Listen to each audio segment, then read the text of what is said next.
Ben Stokes proved to be England's saviour once again in Manchester, as England levelled the series against Windies 1-1.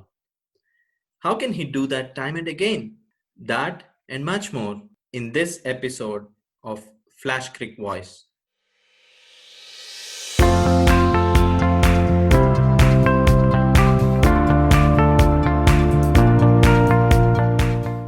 I'm Sridhar and I'm Kris Hinds. Welcome to our latest episode of FlashCric's Voice. Today, we have with us Nick Bazen, popularly called Sir Nick by his fellow FlashCric commentators. Welcome to the show, Nick, and it's a great pleasure to have you with us. Well, thank you, Sridhar. It's my pleasure to be with you and Kris on this, our latest episode of FlashCric's Voice. It's obvious that our episode is going to be about Stokes and England's win in the second test. But let's first talk about that man, Jofra Archer. What has he done? He could so easily have jeopardized the entire series, right? Not to speak of the fears around cricket's restart. What were your initial thoughts, Nick? Well, Sridhar, my initial thoughts were, oh my goodness, have we got another scandal like the one that we had in South Africa with Bancroft, Smith and Warner? That is just what the sport doesn't need right now. The thing was, Sridhar, we was just about to go on comms when a news flash was reported that Archer wouldn't be playing, and that was all that we received. So, it was quite a shock to the system, really. Later on, of course, it was reported that he'd broken the COVID-19 protocols and he'd moved away from the biosecure stadium that was the Ageas Bowl, Southampton, to go home. But it dawned on me what the ramifications of him doing that was. Obviously, as you say, the series could have been jeopardised, and so much time, resources and money has been ploughed into getting this first test match after the hiatus off the ground.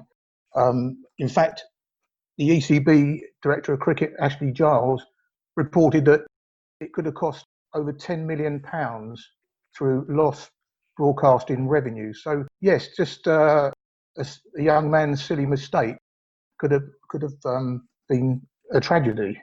Let's look at it from the other side. Kris, do you want to be Jofra Archer now? And can you think of what he was actually trying to do here?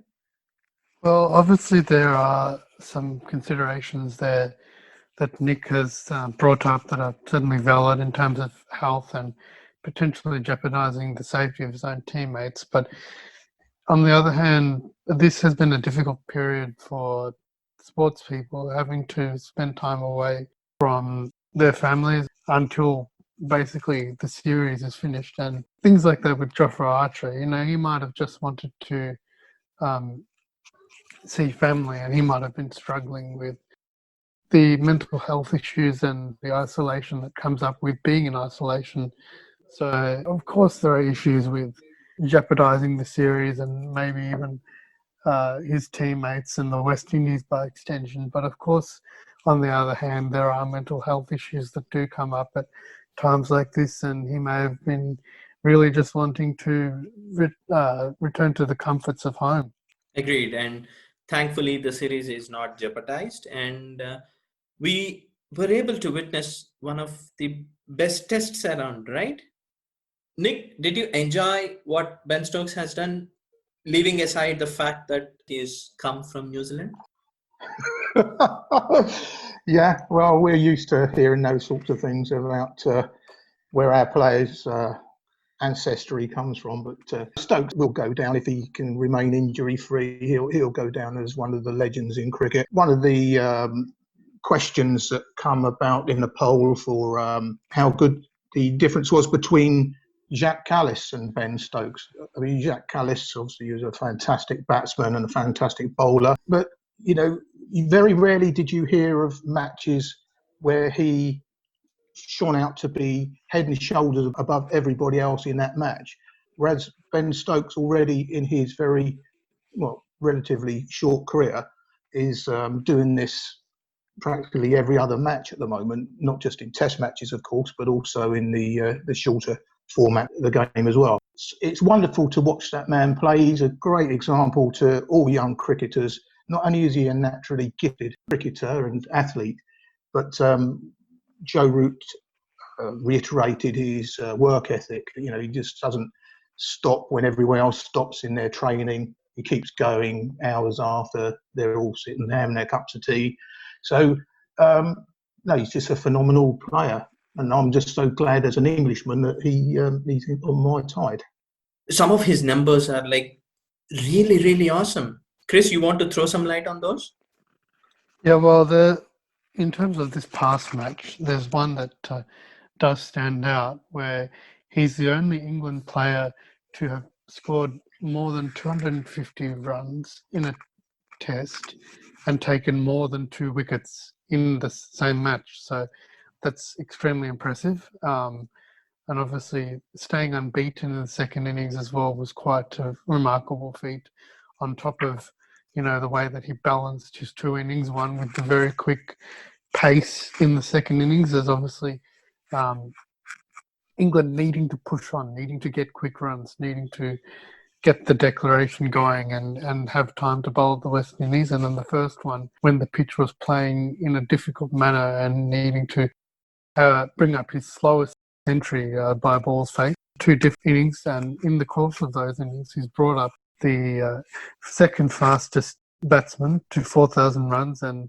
150 wickets combination. And in the terms of that combination, he's only the 5th player, surprisingly, in the history of Test cricket, 10 centuries and more than 150 wickets. So that's extremely impressive.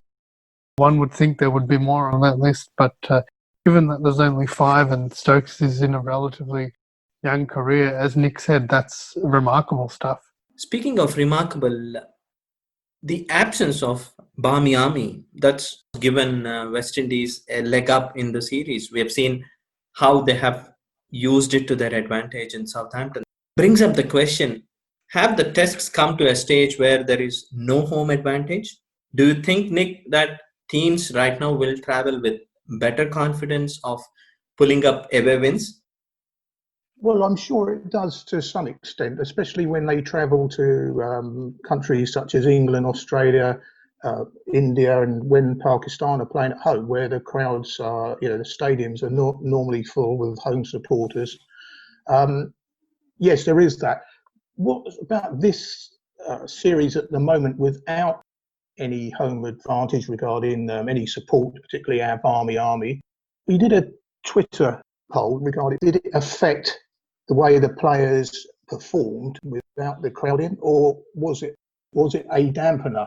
And remarkably, it come back as a 75-25 split, that the people weren't really bothered about the crowd not being there. I think they were just really happy that cricket is up and running again. I was trying to put an analogy to this, Sridhar, and I was thinking about a cake. Cricket is a big cake, and the crowd and the spectators are the icing on that cake. And we've all been very hungry for a slice of cake, and we're happy to go with a little bit of the icing for a little while until we get back to some form of normality. So I think on the other side of the question is, when there isn't a home crowd around, I'm sure that the visitors are more than happy to turn up and play everything on a, if you like, on a, you know, an even playing field.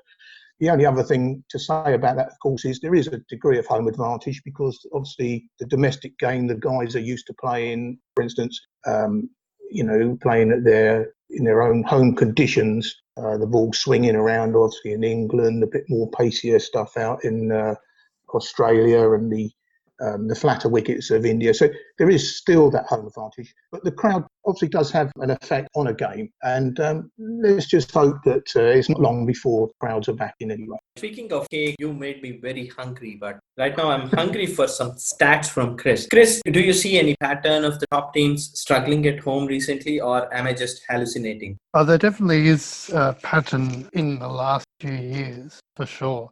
First of all, on top of this, we also had India winning a couple of years ago in Australia for that, and that was for the first time. And there was a few caveats to that point, where Australia was obviously being captained by a new skipper for the first time, or one of his first series, and they were missing Steve Smith and David Warner, but in the end, it was a very comfortable margin of victory to India in the series. So that was basically nullified Australia's app. That was one. And then we had New Zealand winning in the United Arab Emirates against Pakistan. And that, I believe, is the first time ever that a Boring team has won against Pakistan in the UAE since they adopted it around 10 years ago. So that is a remarkable achievement. And then the last example that we can think of ahead of this series, at least, was last year, going back to the beginning of last year, with Sri Lanka beating South Africa in South African conditions. So 2-0 win for Sri Lanka, which I guess you could say all three of those series wins away, and all very much milestone wins, were unexpected and unanticipated. So I guess it does show a pattern of, this Sri Lanka has never won a series in South Africa. An Asian team has never won in South Africa. An Asian team had never won in Australia. And no one had ever beaten Pakistan in the UAE. So these are long-standing patterns that have been broken in recent times. So I guess that does prove the point that even with crowds, to some extent, home advantage is being nullified. Oh, wonderful. I think it's time that West Indies add to those numbers. Apart from the action on the field, there has been something which has been really remarkable about the series, at least from a neutral perspective, is the Black Lives Matter campaign. Personally, I felt that the England camp has done something very appreciable by coming out and giving full support to the West Indies team.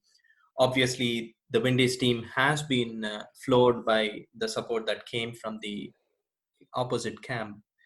But Nick, what were your initial feelings? Because we know you are personally very attached to this campaign.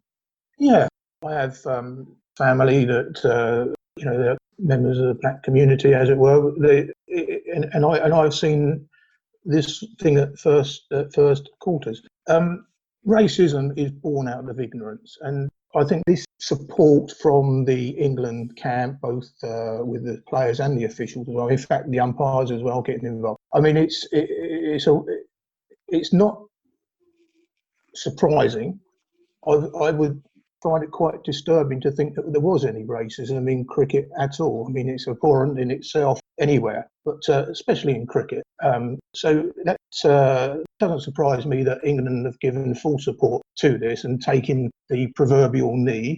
It's a good thing, but it's something that should never have to be raised. I can understand how emotional you feel about this subject, having been a pretty vocal advocate of anti-racism. So, Kris, there is a lot happening in the South African camp as we speak about this, because Lungi Ngidi came out and spoke about BLM, right? Yeah, well, obviously Nick has brought up some very good points there in what the English stance is, and that they've been very unified in that. And even as Nick and I were working together on the test, some of the broadcast material was putting forward that and promoting the English stance on that. So there was uniformity in their agreement, but not so much in South Africa, which is still only 30 years free from apartheid and the divisions that caused, and there's still some ramifications of that. So as you mentioned, it was Lungi Ngidi who came forward as one of the main cricketers in support of this issue and put forward that South Africa needs to take it seriously, needs to get things going, and needs to stand in support of not only the Americans that are being affected by this issue, but within their own country as well. But whilst there were some South Africans who rightfully agreed with Lungi Ngidi and came forward to show support, there were some like Bota Dipana and Pat Simcox who said that he's distracting from the main issue in South Africa, and there's still issues of race, and it should be an all lives matter thing because there are white people who are targeted, such as the white farmers. And I think there is an extent to which Bota Dipana has said that he misunderstood where Lungi Ngidi was coming from. Former middle order batsman Ashwell Prince also came out and said he was entirely unhappy during his career with some of the instances in countries like Australia where there'd been issues with crowd racism, and the South African management hadn't dealt with it adequately or even followed up the issue and just told them to sort of get over it and keep playing. There's definitely a bit of a schism or a split in not so much the South African team itself, but at least within the community of current and former South African players. Like Nick said, there's never a place for racism in sport, let alone cricket. So we are just happy that at Flashscore we do not encourage it, and in fact we have people of all colors and creed here. So thumbs up for Flashscore team and FlashCric's team. So this is very emotional topic, and let's cheer this up. Let's get some of the wonderful news that's happening around in cricket and some of the positive things. Well, just what's really interesting for me at the moment, now, unfortunately, that the T20 International World Cup has been postponed, the likelihood that the IPL will be played in the UAE. I think the best news for me at the moment, that I'm sure Kris has got some ideas, some info on that as well. Well, yeah, in terms of international stuff, Nick, it's a good question. There are some issues with the Pakistan side, as there have been for quite some time, where Haris Rauf, who came here to Australia and played exceptionally well in the Big Bash and fought his way into the Pakistan team out of relative obscurity. He's done all that effort, and now he's going to be out of the series because he's run into complications with COVID-19 himself. Replacing him will have Muhammad Amir, which, you're trading exciting, talented youth for experience, but hopefully that's something that works for them. Also, we've had the spin all-round of Kushal Shah ruled out because he's fractured his thumb. So his all-round talents will be missing. In terms of the training, they have been practicing a little bit and playing some intra-squad. Well, there's more news on my end of the pond as well. There's the India-Australia series that is heating up, that is catching everyone's attention. Ganguly hinting that Adelaide could be the hosting camp for India's quarantine camp.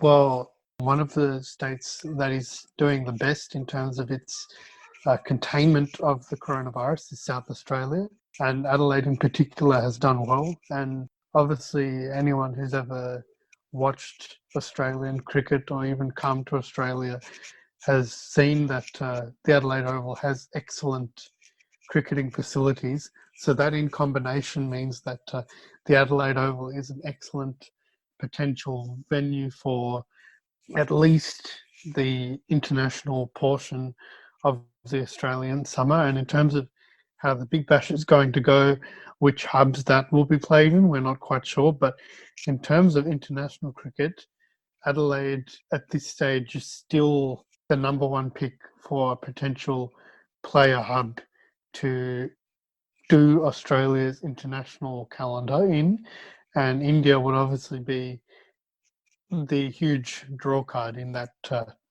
series. So that's where we're at as far as international cricket is concerned. Indeed, that's great news, Kris, and we are eagerly waiting how this India-Australia series will pan out. Great, guys. So it's very nice to have you both on this show. And Kris, many thanks for sending out some of the very interesting stats. And special thanks to Nick for coming out on this episode. It was my pleasure, Sridhar. Thanks very much, Sridhar. Listeners, that is it from us on this episode. Catch you later with another interesting one. Until then, keep following Flash Cricket. Thank you very much.